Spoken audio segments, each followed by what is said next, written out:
It's a very cliche thing, but I think the album Modern Era like pretty much saved my life. It's helped us express a lot of different emotions and get a lot of crap off our chest.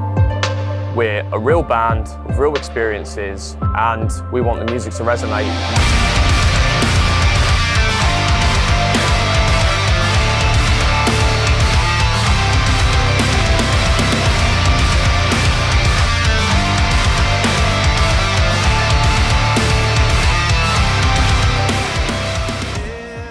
So Defects originally started off back in 2019 as a kind of side project. Me and James went to a bit of a party, got a few beers down us and played some Pantera. That got a bit out of hand, but we caught each other at the end of the night, and he was like, "You still coming to the studio, yeah?" And I was like, "Yeah, totally." I listened to the demos he had at the time, and I was just completely blown away. Found Tony and we gave him a call. Loved his voice and was like, "We need this guy." And when we married his voice up with it, it was just, you just knew it was something special. We just like knew off the bat like kind of what we wanted to do. It was all based on like heavy music, which, you know, other bands we'd never really done before.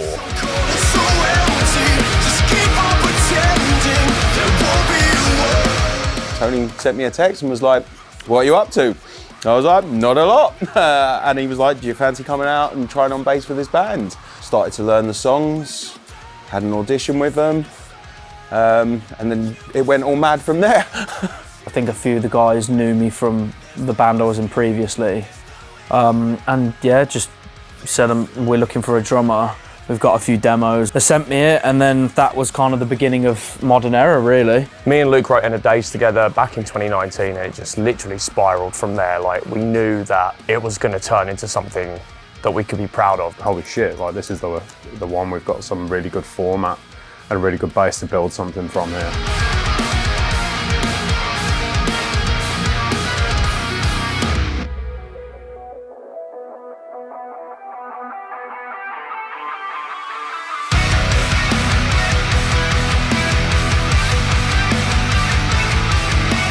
Some people thrived in lockdown, and some people really they didn't, to put it quite simply, and I was one of those people that didn't. Got into a lot of bad habits, was in a really bad mental state anyway, just because of how things happened with the ending of my last band, and you know, like that meant a lot to me. So for that to be ripped out of your hands was like a really, hit me really hard, you know. So having Defects gave me something to aim towards rather than just kind of throwing it all away and just actually getting back into like a healthier state of mind. I've been in previous bands before and stuff wasn't necessarily working or things weren't quite working out, and then to be given the opportunity to come try out with this band, and I think from the very beginning we knew we had something special here and where it was going. For years I was always like the hired gun without the paycheck. So actually having creative freedom and, you know, start something from the off and, you know, proper send it, it's been really nice. We've all come from backgrounds where we've done different things that might not necessarily be where we wanted to be, but with this band it was like a new opportunity, a fresh start for all of us to do something that musically we all loved. I took my time.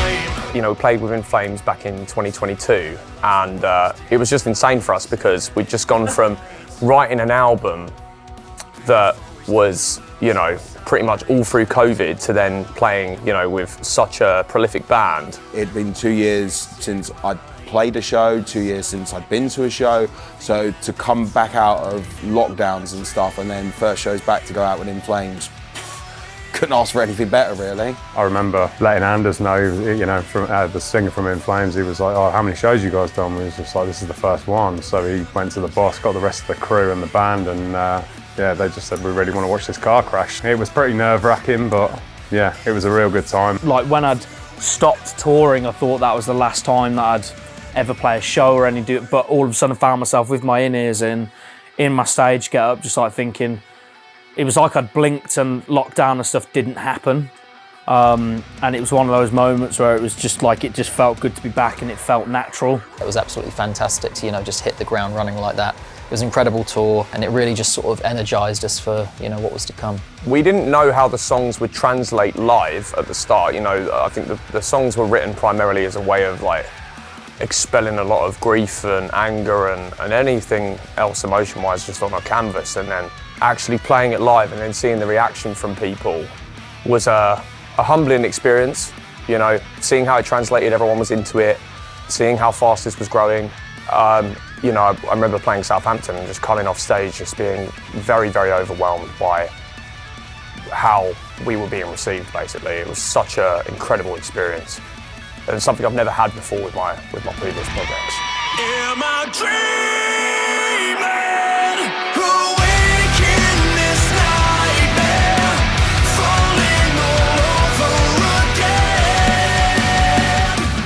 Just to think of the things that we accomplished, I'm so proud of what we've done and accomplished. It's been amazing. So obviously playing with In Flames, supporting Bullet for My Valentine, supporting Funeral for a Friend. Then we hit the summer festivals, downloads in the RIP, Bloodstock, 2000 Trees. But we don't talk about Bloodstock because we've got next year we want to come back to Bloodstock and make amends for some very serious technical issues that happened when we were there. I kept a promise to myself years ago. I was like, I've never been to a festival before, and I said to myself, right, the first one I do is the ones that I play. And then we did Download, Bloodstock, 2000 Trees, Primordial and Great Escape all in the same year. We did a headline tour at the end of that year as well, which went really well.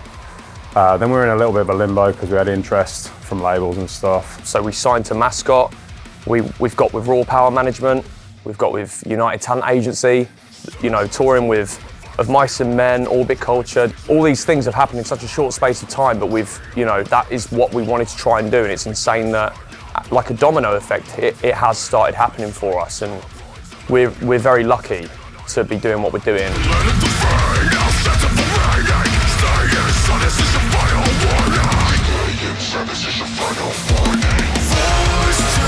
Modern Era at its heart for me really is like a rebirth. We had a lot of ups and a lot of downs, and I think that album just encapsulates the last 3.5, 4 years. It was the first time for me as a lyricist where I delved very, very deep within myself and wanted to lay something down like that was serious instead of just writing about utter nonsense.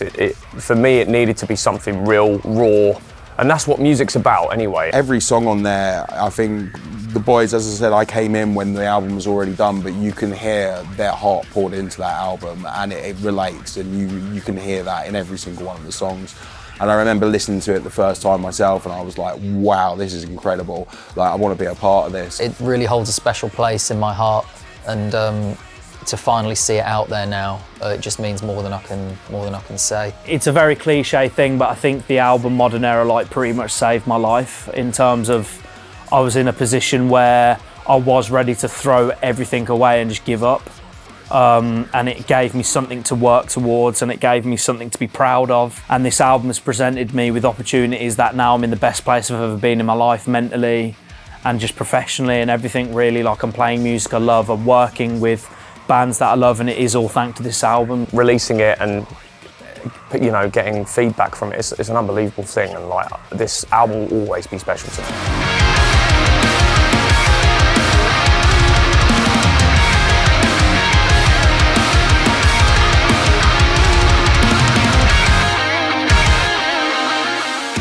I myself know for a fact from bottling up things for so long and it being so harmful for me, physically and mentally, that by being so forward with the lyrical themes on this album and kind of how raw it can be at times, we hope that people kind of listen to it and go, you know, I can talk about it as well. I guess it's a way to communicate to people that, you know, we're all in this together. The world itself, the battles we have to go through, there's people living in it.